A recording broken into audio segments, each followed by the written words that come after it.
She was my best friend. I let her into my life, my plans, my dreams, and then she replaced me on my own birthday trip and asked me for a favor like nothing happened. This might get long, but there is a lot of context, and I really need to know if I was out of line or just finally standing up for myself. I am a 19-year-old woman living in Philly. I have been emancipated since I was 15. Long story short, my home life was unstable, and after a year of bouncing between couches and school counselors advocating for me, I took control of my own life. At 16, I got full responsibility for my little brother who is 10 now. I have basically been raising him since, and every dollar I make supports us both. No parents in the picture, no family handouts, just hard work, prayer, and ambition. I started my own nail business 2 months ago. In my house at first, just recently I bought my own studio. Not a booth, not a shared space. A full-on private studio with branding, licensing, my own chair, booking system, the works. It is small but clean, cozy, and aesthetically me. I saved for nearly a year. From Applebee's and little side jobs to reselling clothes. I taught myself acrylics, worked part-time jobs, and built a following on TikTok and Instagram. I have had weeks where I make $1 to K in straight appointments, and I am proud of that. My regulars come from all over Philly just to get sets by me, and I pour love into everything from the cuticle all to the Spotify playlists. Now enter my former best friend. We will call her Maya. We have been friends since the end of 8th grade. I used to stay over at her place when things got bad at home. We bonded hard and fast, and for years she has been my twin. My best friend lived in Mercer, so Maya was one of the few I could rely on. We would talk on FaceTime till 3 a.m., made vision boards together, cried over boys together. She even helped me design the logo for my studio. It has always been ride or die. Until recently, back in April, I started planning a birthday trip for my 20th.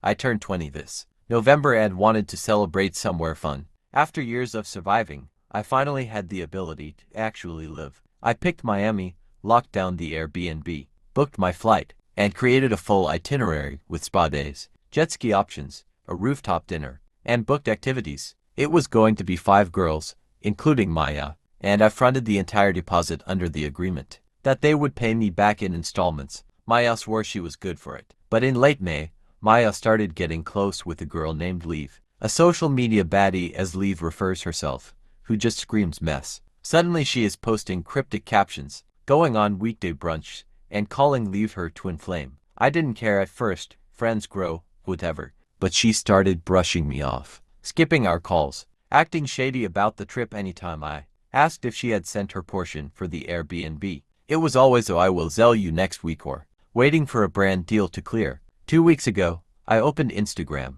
Maya's in Miami, same Airbnb, same activities. With Leave, she posted a boomerang clinking glasses on a rooftop bar. I literally had in our original itinerary the one I made. I DM'd her asking if this was some kind of sick joke. Her reply? "Girl, I figured the trip wasn't even happening anymore. You have been focused on your business, and I didn't want to pressure you." Leave already had plans, so I tagged along. "Sorry you are mad when I tell you my flabbers were ghosted." Then, and I swear to God I cannot make this up, 4 days ago she texts me asking if she can use my nail studio to host her new lash brand's launch party. Apparently the venue she had fell through last minute, and she wanted to do something authentic and cute. She told me, "Your studio would be perfect. It will be super light. I will clean up after. We will tag your brand too." I said no. I told her point blank that after the way she handled the trip, I no longer felt comfortable offering my space, especially one she had zero interest in supporting lately. She replied with this long paragraph about how she always knew I would switch up once I started making money, and that I was letting ego and fake business boundaries ruin our sisterhood. Mind you, this is the same sister who used to ask me for $10 to buy press-ons before I had my studio. The same one who called me crying after her situationship ghosted her, and I sent Uber Eats to her apartment. Now our mutual friends are split. Some say I was petty, that I could have just let her use the space for 2 hours. Others, especially the ones who have had similar fallouts, say I was way too nice even answering her text. So people of Reddit, Ida for refusing to let my best friend use the nail studio I built from scratch after she used my birthday trip and replaced me. Because honestly, I am tired of being the emotionally responsible one, while everyone else plays victim when boundaries go up. Hey people of Reddit, I have a short update, and yes, It's exactly the kind of messy you had expect. So after Maya texted asking to use my studio for her lash brand launch after ditching me for the Miami trip I planned for later on, I told her I wasn't comfortable with it. I didn't yell, didn't drag her, just calmly said no. She didn't take it well. I called her yesterday and asked her to meet with me later on at a cafe. When we did meet and her lash event came up, she hit me with a guilt trip. I thought you would support me like I have always supported you. You are really gonna let money come between us? It's just a few hours. I will clean up after. I let her talk. Then I said, if you want to use the studio, it's $750 for the evening, plus a $200 cleaning deposit. That's my standard rate. I don't do favors through guilt. Cheaper than what her share of the Miami trip was. She was stunned, tried to play it off like I was joking. Then she got defensive, said I was acting brand new since my business started doing well, that I used to be humble, that I wouldn't even have the studio if it weren't for her helping with the logo. I didn't take the bait. I just said, this is a business. You want to host a brand launch in a space I own, that I built from scratch, you pay for it, just like anyone else. She tried to negotiate, offered $100 total, said she would tag me on IG, maybe bring in new clients. I told her exposure doesn't pay rent. She said she would think about it, so I left, leaving her with the bill. Later that night, she texted, okay, I will pay the full amount. Send the contract. I replied, thanks. That's it.